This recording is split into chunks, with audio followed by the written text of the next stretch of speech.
Ini kita kembali ke topik atas fenomena itu. Ya.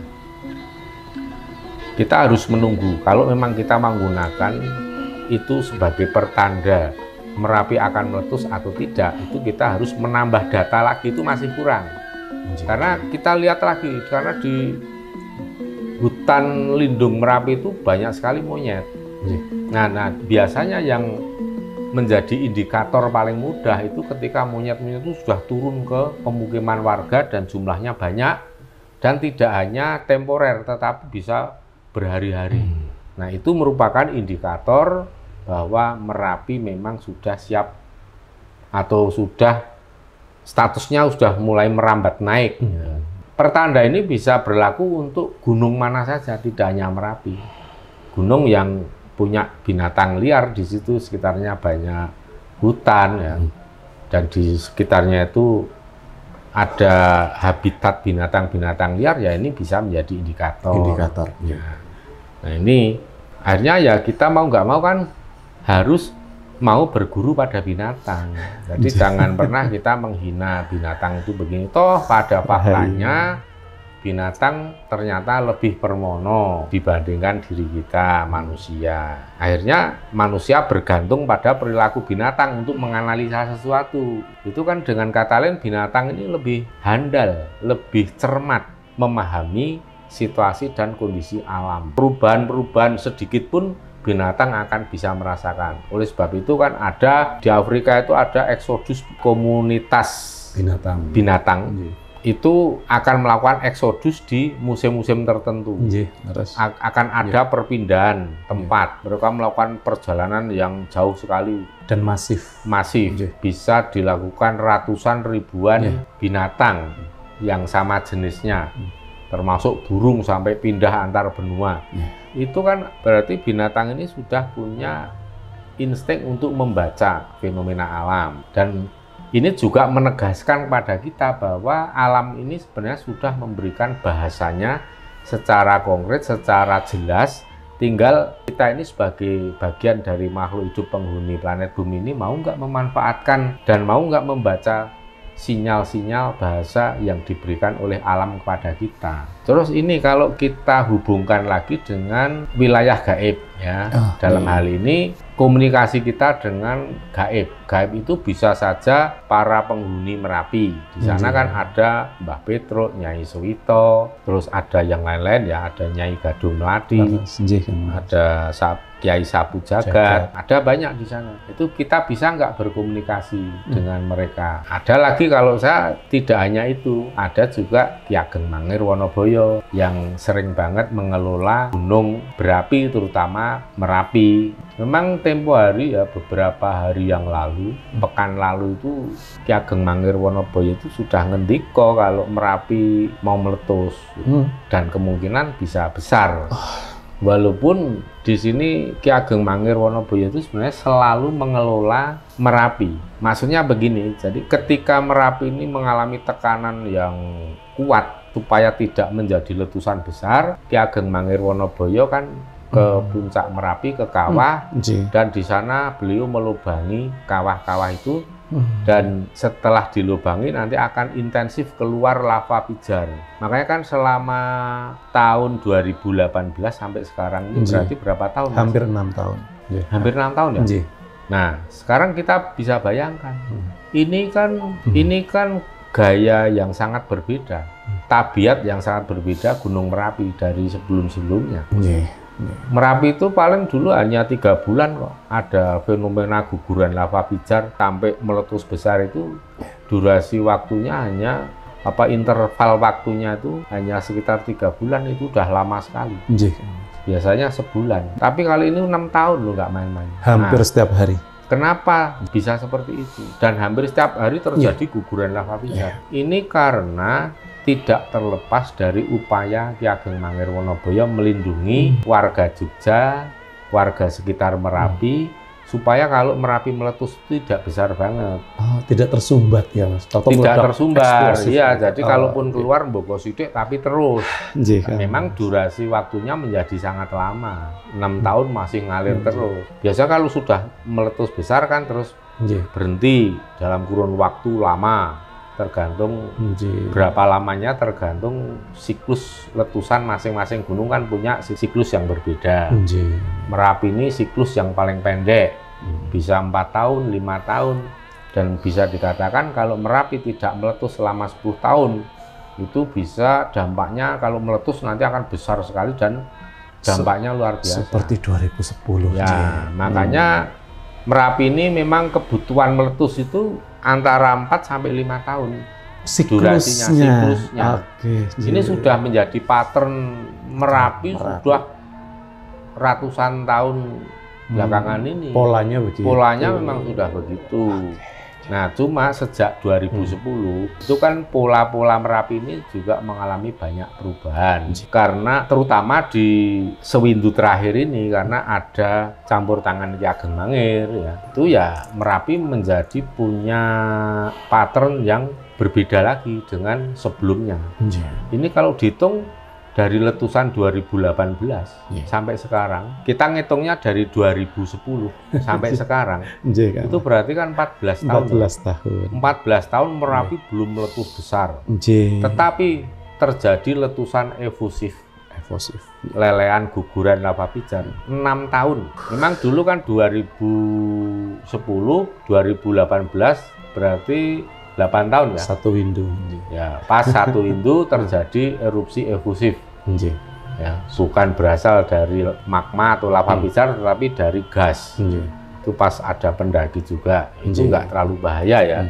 Nah, setelah itu kan baru meningkat statusnya dari level 2 menjadi level 3. Siaga. Level 2 itu kan waspada. Level 3 siaga, level 4 awas.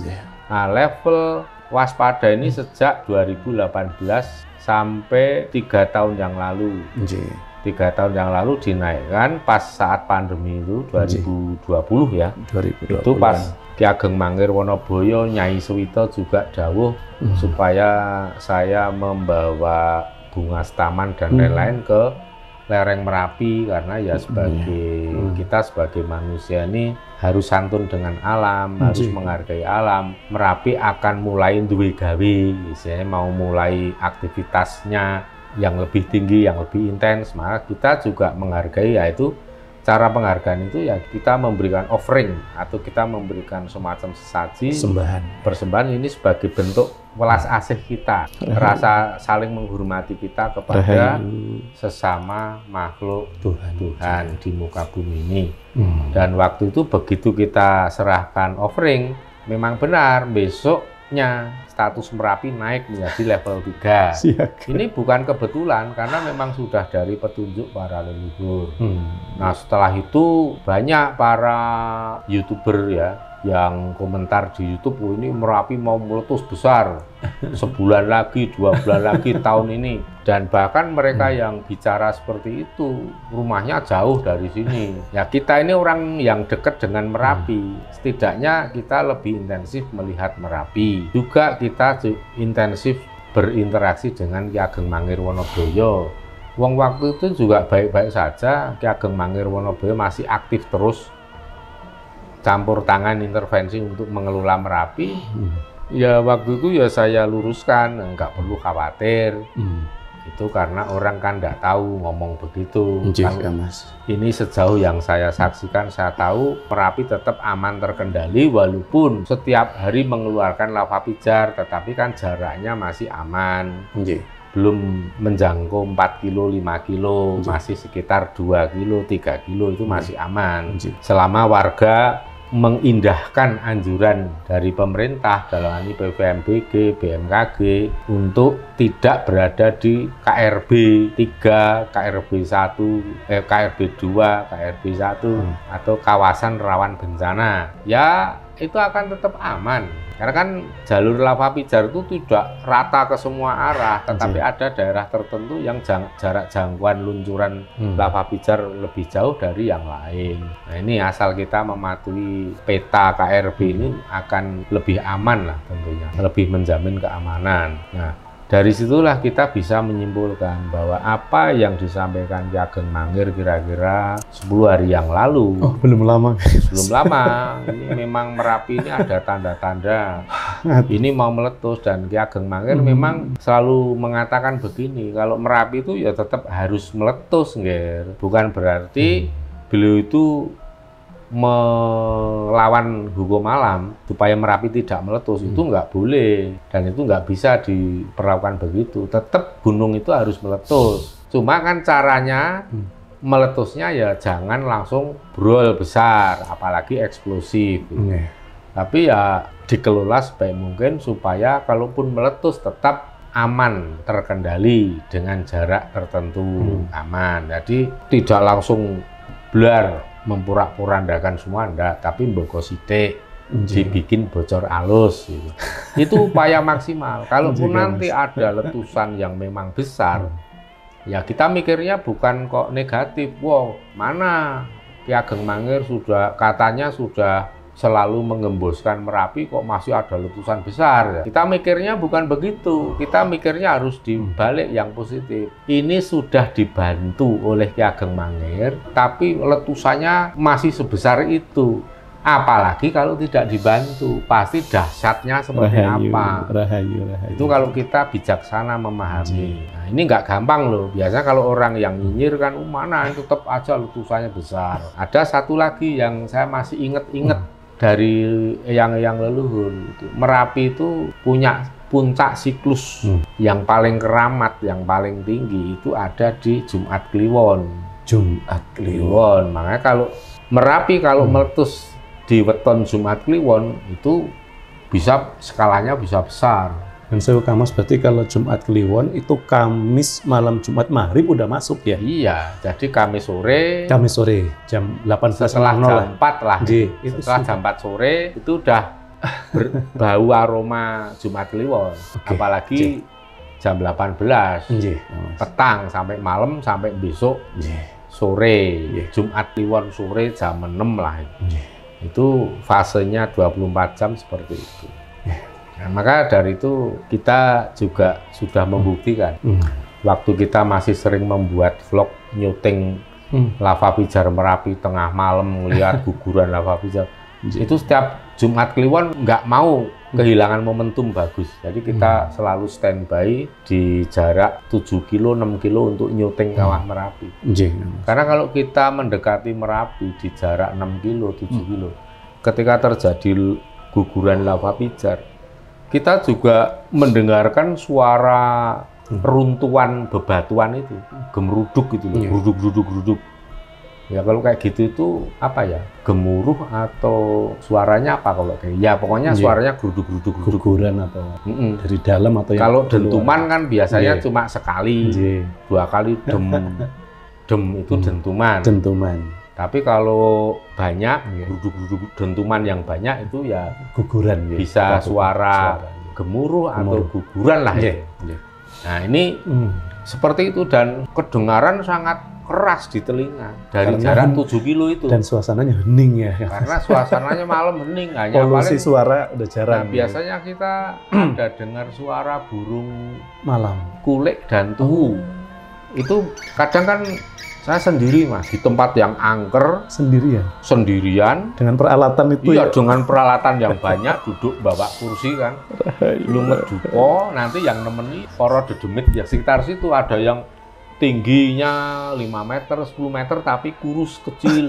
Ya kita seneng aja ada banyak temen, ya kan. Itu kan tergantung bagaimana pola pikir kita. Kalau pola pikir kita kayak gitu tuh menakutkan, jadi ancaman, kita mendefinisikan mereka itu musuh, ya kita pasti takut. Tapi saya akan mendefinisikan mereka itu teman. Bahkan sebelum kelihatan satu pun, saya sudah ngomong, sedulur-sedulur kita halus, penghuni, menarik, poro dedemit di sini lembut, mbok tolong kesini nih, aku bakar dupa nih, aku nyalain rokok ini buat kalian. Aku juga bawa kopi, kalau mau ikut minum silahkan. Nanti begitu mereka kelihatan satu persatu bayangannya udah mulai kelihatan, saya malah seneng. Berarti kan itu atas panggilan saya Mas. Dan empiris ya? Empiris, itu kan atas panggilan saya. Jadi saya merasa wah banyak teman, jadi aman. Nah kalau kayak gitu kita yakin nggak akan ada orang yang jahat atau aneh-aneh mau gimana, enggak, karena kalau ada orang yang mau menjadi kita, mencelaki kita, mereka bergerak duluan tanpa perintah pasti menjaga.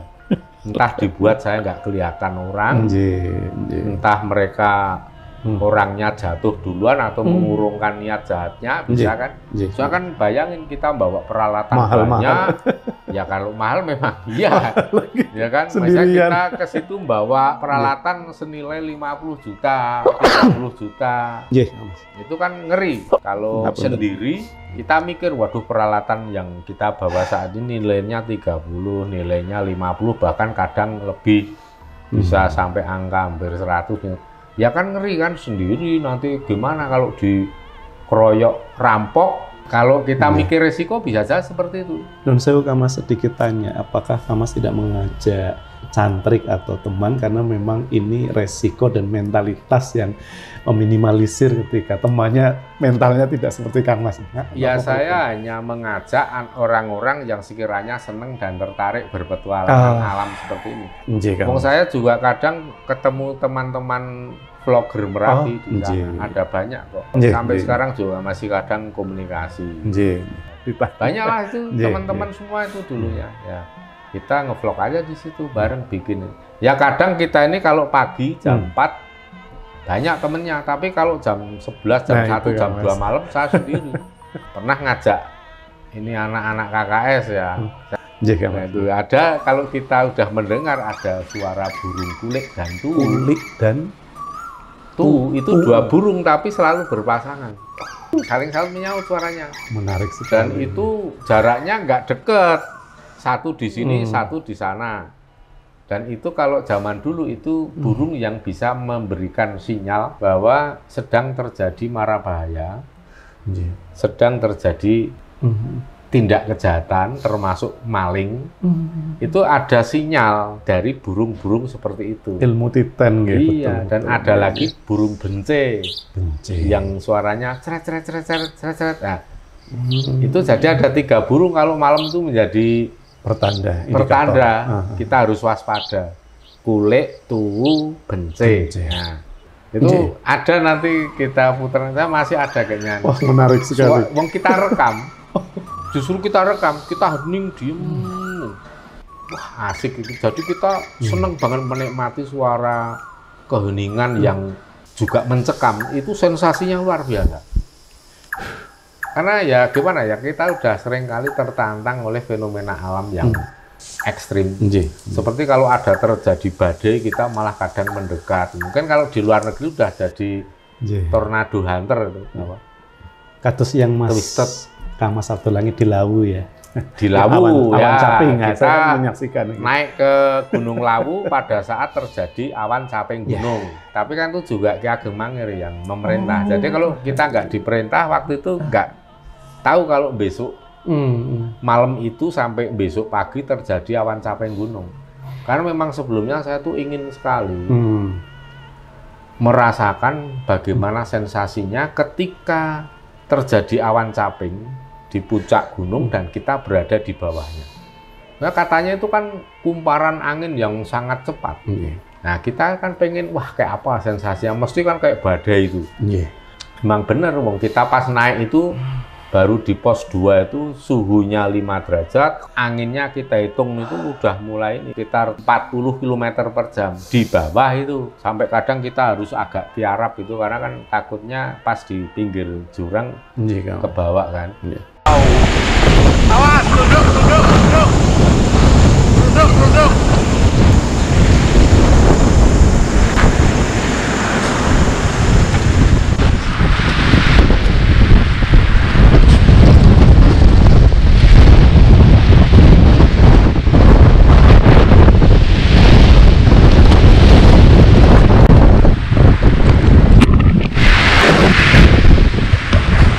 Itu sampai di atas di pos 4, pos 5 itu, wah itu kita melihat badai yang kayak payung hitam sekali kalau di bawah. Kalau di bawahnya kita ngelihatnya hitam, kalau dari kejauhan putih, kita ngelihat di bawah hitam dan seperti garis ini, kayak payung lah ini, payung bulat, ini hitam, terus bawahnya bening, jernih, nggak ada. Itu karena saking pusarannya. Dan kita jalan kaki condong gini, harus condong. Karena kan kabur kan. Terbang kita kalau nggak jadi. Menunduknya. Menunduk. Dan kita lihat di jam tangan itu suhunya mungkin karena ada angin yang kencang jadi suhunya 0 derajat. Saya mau bicara itu aja kok alot ya. Jadi alot. Mulut itu mau ngomong itu alot. Nah, saya baru menyadari kenapa sebabnya ini kok alot mau bicara kok susah keluarnya itu karena begitu saya pegang pipi, wah pipinya keras banget, jadi kayak kaku itu ya. Jadi wah ini asik bener ini teman. Terus makin siang berubah menjadi badai campur tanah, debu, jadi sampai ke daratan, ke permukaan tanah itu kelihatan tanah yang coklat ikut terbang. Wah, dari situlah kita akhirnya memutuskan untuk turun karena ini sudah tanah nih yang terbang. Udah kita turun aja setengah lari kenceng lah ke bawah menuruni pos 5, pos 4, terus pos 4 pos 3 yang sangat curam itu ya kita ngesot aja. Logika dipakai nggak Kang Mas? Ya harus dipakai. Tidak nekat. Tapi yang jelas saya sudah melakukan ritual sesuai dengan perintah leluhur di Hargodalem. Tempat moksanya Prabu Brawijaya. Nah, ceritanya kan gitu. Sejarah. Nah, ini kan kalau kita kaitkan dengan petunjuk Ki Ageng Mangir terhadap Gunung Merapi, ya kalau saya melihatnya, ya leluhur itu selalu memberikan warning ya tepat. Kalau misalnya ada warning, terus kemudian kok nggak jadi, itu karena saya tahu jalan ceritanya. Misalnya nih Merapi mau meletus besar, ya kemungkinan besar ya di bulan ini misalnya. Tapi kok nggak jadi, hanya terjadi guguran lava pijar yang besar-besar tapi intensif. Itu artinya Ki Ageng Mangir masih berkenan untuk mengantisipasi letusan besar yang sangat potensial terjadi dengan upaya itu tadi melubangi kawah sebanyak-banyaknya setiap hari. Makanya yang harusnya meletus besar akhirnya nggak jadi, hanya letusan kecil tapi setiap hari terjadi. Tapi kan sama-sama sudah mengeluarkan material, melepaskan energi juga. Tekanan gas di dalam perut Merapi juga berkurang banyak. Itu yang terjadi. Itu seperti warning para leluhur mulai tanggal 14 terutama saat pemilu. Itu bahaya banget, potensi untuk terjadi kerusuhan sangat besar tuh. Dan ini juga kita klopkan dengan data intelijen klop. Tapi kenapa waktu itu terus nggak jadi? Oh, karena ada kekuatan leluhur yang akhirnya turun tangan, bukan mendukung paslon tertentu, salah satu paslon enggak, tapi untuk menjaga, melindungi seluruh ya wong cilik lah, masyarakat umum, untuk melindungi NKRI supaya ya masa yang sulit ini jangan sampai makin sulit lagi karena ada kerusuhan. Karena apa yang sudah diperingatkan oleh para leluhur bahwa tahun depan, maksudnya tahun 2024, keadaan akan sangat berat. Berat ini ya karena keadaan terutama paceklik, kekeringan, belum lagi dinamika politik. Sekarang kita sudah menyaksikan, sekarang beras naik jadi berapa? Ada yang sekilo 18.000 yang enak kan, ada yang sampai 20, ada yang 5 kali lipat lebih. Ya kan, 5 kali lipat lebih. Bahkan ini Mas saya tambahkan. Ini karena apa? Di kita sendiri sudah terjadi gagal panen 2 kali loh. Ya kan, tahun 2023 itu harusnya kan panen 2 kali beras. Pertengahan sampai akhir tahun. Itu yang pertengahan banyak yang gagal. Akhir tahun gagal semua. Dan yang panen Januari pun gagal. Artinya apa? 2 kali stok pangan kita itu hilang. Nah, sekarang kalau beras naik, terus kemudian yang disalahkan paslon quick count yang saat ini unggul atau pemerintah yang masih berkuasa. Kalau yang disalahkan terus mereka ya nggak bijaksana. Maka saya katakan, saya sampaikan, oh, ini kan paceklik yang luar biasa. Kita udah 2 kali gagal panen. Sementara beras impor apa memenuhi kebutuhan semua? Kan enggak. Bahkan saat mau impor beras sekian ratus ribu ton aja kan banyak yang menghalangi. Ya akhirnya sekarang beras naik. Jadi ini kalau mau kita salahkan ya salahkan keadaan alam. Dan ini real. Kita udah tahu ini bakal berat, ini sudah dari tahun lalu, awal tahun lalu para leluhur sudah memperingatkan karena ada faktor alam yang luar biasa. Dan yang kedua, dinamika politik. Dinamika politik yang membuat sekarang harga-harga naik itu hanya faktor sekunder. Faktor primernya ya keadaan alam yang sangat ekstrim. Tuh. Jadi kalau saya wanti-wanti ke sedulur-sedulur di sekitar lereng Merapi ya tidak perlu khawatir, yang apa yang saya sampaikan ini bisa dikatakan, bisa dianggap sebagai mitigasi bencana secara spiritual. Artinya kita jangan sampai lengah, kita harus selalu waspada, segala kemungkinan bisa terjadi. Jangan terus dikit-dikit bilang, wah nakut-nakutin, ya salah sendiri jadi orang penakut. Harusnya kan seperti ini, oh iya ya, ini sangat berguna supaya menjaga kewaspadaan, jangan lengah, segala kemungkinan akan terjadi. Ya itu kalau pikiran positif seperti itu. Kalau pikiran selalu negatif thinking, ya wah nakut-nakutin, ini bikin hoax ya. Ya kok bisa mengatakan hoax?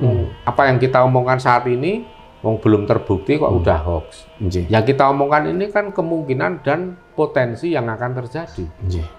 Ya kalau sekarang terus dinilai hoax ya belum bisa. Coba nanti kalau setelah sebulan 2 bulan ke depan tidak terbukti, ya bilang aja hoax. Dan itu pun belum tentu hoax. Karena apa? Ya tadi saya sampaikan. Cerita bisa lain karena ada. Karena apa? Ada upaya campur tangan leluhur untuk menganulir mara bahaya yang bakal terjadi menjadi sirna. Rahayu. Selain itu kan juga banyak orang yang setelah mendengar berita seperti ini kemudian berusaha menjadi orang yang selalu memasuh malaning bumi.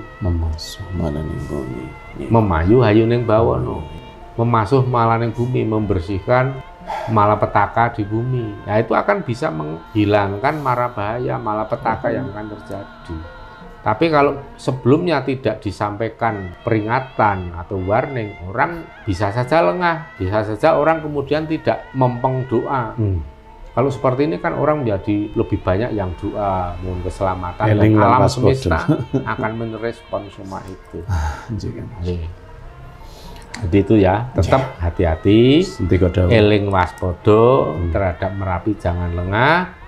Dan kalau saya sarankan, kalau memang nanti sudah ada fenomena kenaikan status Merapi dari level 3 menjadi 4 atau dari level siaga menjadi awas, sebaiknya sedulur-sedulur di lereng Merapi tetap ngugemi paugeran Jawa, yaitu mengikat janur kuning di rumah masing-masing, bisa di depan rumah, di teras, pokoknya ikatkan saja janur kuning. Nanti kalau sudah seminggu pengen diganti, ganti aja yang baru. Itu fungsinya apa? Buat tetenger. Ini loh, aku sadar harus menghormati alam semesta, menghargai seluruh makhluk hidup. Ya, kita saling doa, berbagi keselamatan. Ini tandanya kalau aku ini sadar, aku iketin nih janur kuning di rumah, di depan rumah. Itu seperti itu maknanya. Itulah kenapa sebabnya orang yang mengikatkan janur kuning di depan rumahnya atau di rumahnya, di teras, di mana sebagai penanda, biasanya akan akan disingkiri, akan dihindari oleh mara bahaya. Yang dilalah wedhus gembel saja menyingkir, menghindari rumah-rumah yang diberi ikat janur kuning. Ini bukan cerita dongeng, tapi ini menceritakan pengalaman, menceritakan peristiwa-peristiwa yang sudah berkali-kali terjadi. Ini ilmu kasunyatan, bukan ilmu mengoyo-woro. Kearifan lokal spiritual. Kearifan lokal. Yang ngeyel itu orang yang tidak mengalami dan tidak tinggal di dekat gunung api. Tapi orang-orang yang dekat dengan gunung api, terutama lereng sekitar Merapi, mau mengeyel gimana? Wong kalah dengan bukti, faktanya memang begitu kok. Mau nggak mau kan ya percaya, ya memang nyoto. Seperti kalau kita menabur beras dan garam ketika mau terjadi angin besar, anginnya terus menjauh, redam, menyingkir, Nah sekarang testimoni, lihat saja di sedulur-sedulur yang memberikan testimoni di komentar. Banyak sudah ratusan atau bahkan udah ribuan di YouTube Surya KKS itu. Karena apa? Ya kita tularkan ilmu kearifan lokal. Ketika dipraktekkan, terbukti nggak ada satupun testimoni yang bilang gagal. Terbukti. Itulah kekuatan ilmu Jawa. Doa tidak cukup diucap dengan mulut, tetapi juga harus dengan tindakan konkret. Itu konkretisasi doa.